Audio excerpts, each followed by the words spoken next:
Hey there gardeners, Chris from Garden Setting here today. We bought this basically little mini greenhouse at Bunnings and I thought I'd do a quick review talking about basically price, assembly, how I think of the value and the first look at this as a greenhouse. Obviously you can buy those bigger walk-in greenhouses for probably almost the same price as one of these, but we wanted something a little bit more elegant. It is a nice little timber design.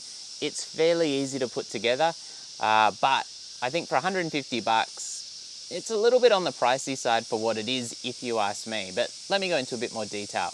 So as far as what you're getting a 3-shelf greenhouse, which as you can see here, has this quite simple top on it, which you can lock open in 2 positions and it can be closed, of course, with this fairly simple system here. You can tighten those up to hold it in place. I'm not sure whether I put those on the wrong way, but it works this way, so I'm happy with it. Each of the panels basically comes pre-assembled with this little bit of Perspex in it, which is kind of like a reinforced double layer Perspex.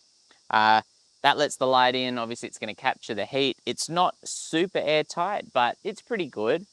As far as the build quality, it's decent. Picking up the box itself, it is very, very light, which means that you will, even if you're not particularly strong, be able to move this around if you need to. Now, I don't know whether I'd put it on wheels or something like that. I'm just going to find a good spot for it that works for seed propagation probably, maybe some more delicate plants, and it's just a cool little addition to the garden. For 150 bucks, it's a hard one for me to say whether I think that's value, mainly because when this arrived, one of these back panels, obviously when they had connected all of the panels up with that little Perspex panel in the middle of it, or when they'd put the frame together, they'd actually split one of the joins. And so as a result of that, I did need to get out some Loctite and do a bit of a bodge job in repairing the damage to the product so that I could use it properly. Now, I could have just taken it straight back to Bunnings and I'm sure they would have given me a brand new one, but you know, this would have ended up in the tip.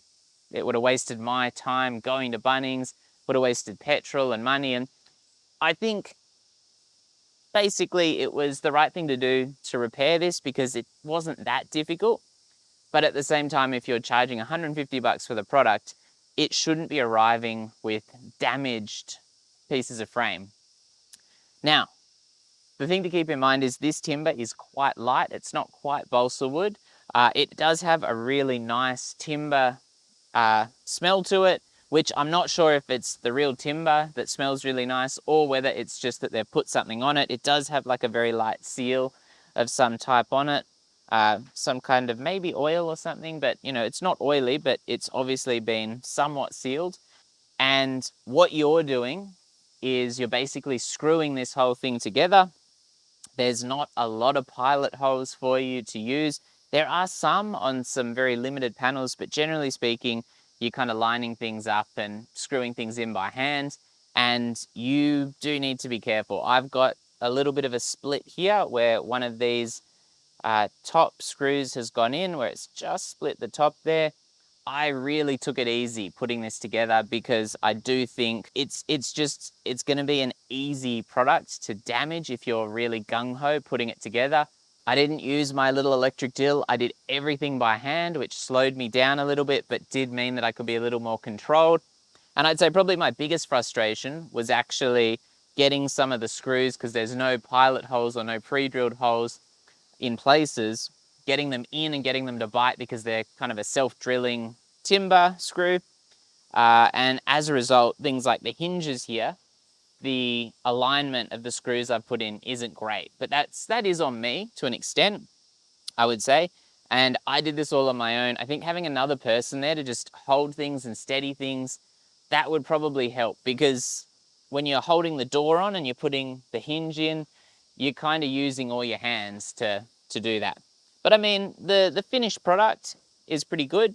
It has a very, very simple latch here, which is genuinely just a screw through a piece of timber.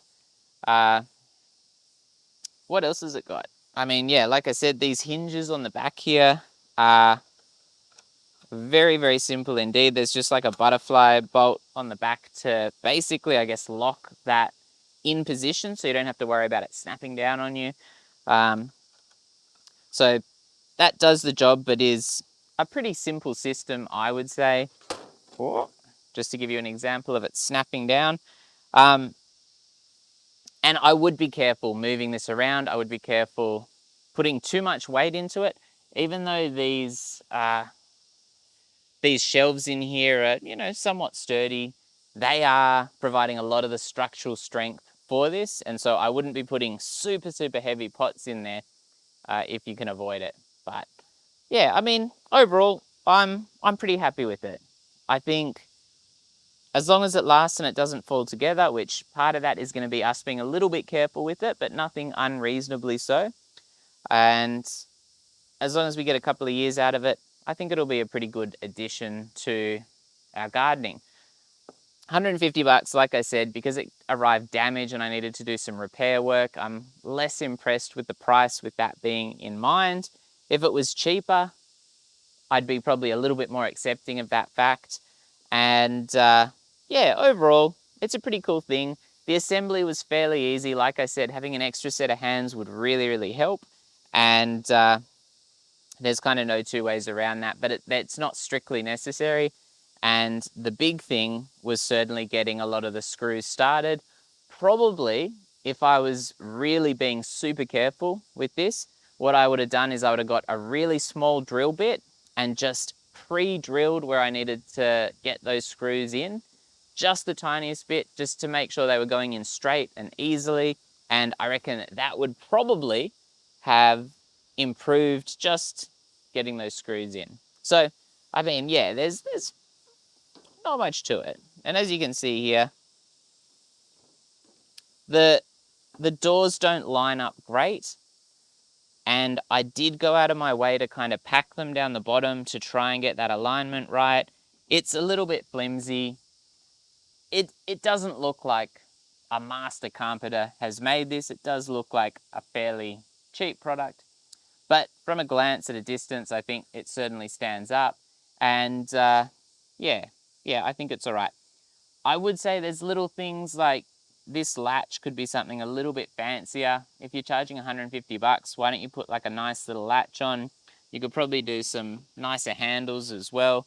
I'm getting really fussy here, but again, 150 bucks is a decent amount of money.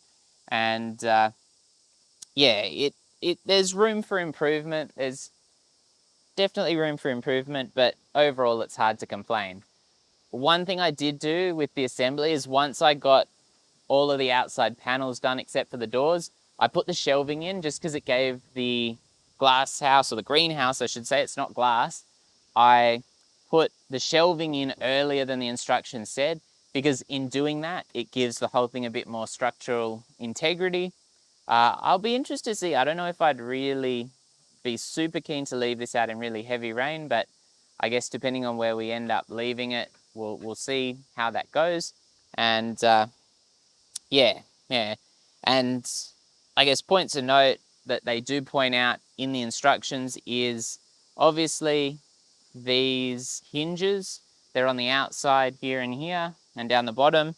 The hinges on the top are on the back, so they haven't got those kind of hidden hinges which you don't see, but certainly no drama there because it's not a super premium product, so I really probably wouldn't expect it there.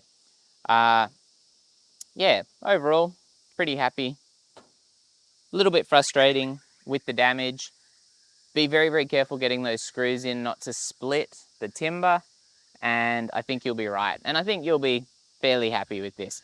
Like I said, I'd probably be happier if it was closer to $100 than the $150 price tag, but yeah, it is what it is. So yeah, if you're thinking about grabbing one of these, yeah, I think it's a pretty cool piece of kit, and I don't really have all that much in complaints. Now we got to use it. I'll do a bit of a long-term update once we've been using it for a while, just to see how it handles the rigors of real use, because obviously that is the next big question now that we've got it assembled and ready to go. But yeah, if you've got any questions about the assembly, the quality, everything like that, let me know in the comments and I'll do my best to answer your questions.